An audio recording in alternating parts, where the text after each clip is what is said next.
আর মুসলিম ভাইয়ের জন্য সালাম থাকবে। আর ছোট ছোট যারা ভাই বন্ধু তাদের জন্য কি থাকবে? ভালোবাসা।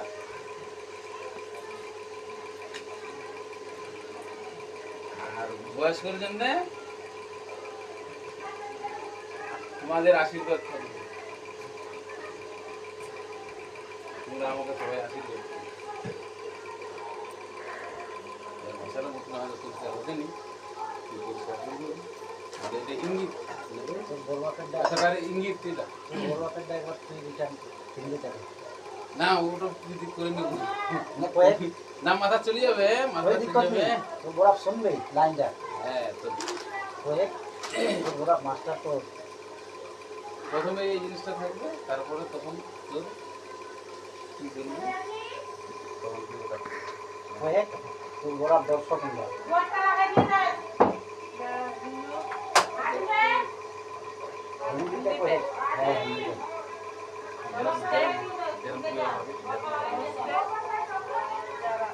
হিন্দু ভাইয়ের জন্য নমস্কার জানাই, মুসলিম ভাইয়ের জন্য আমার সালাম থাকলো নাকি।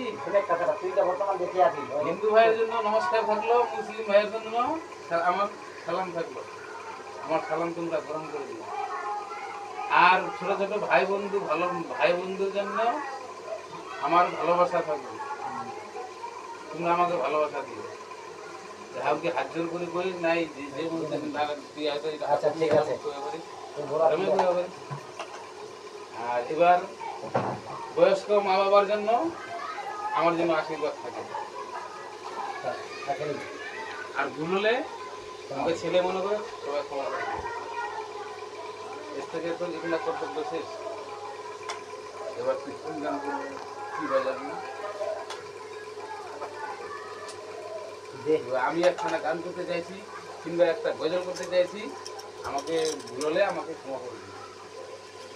ভুল হতে পারে, ভুল হবে, আমি ছেলে মানুষ, আমার ভুল হবে, কিন্তু তোমরা আমাকে ক্ষমা করে দিও।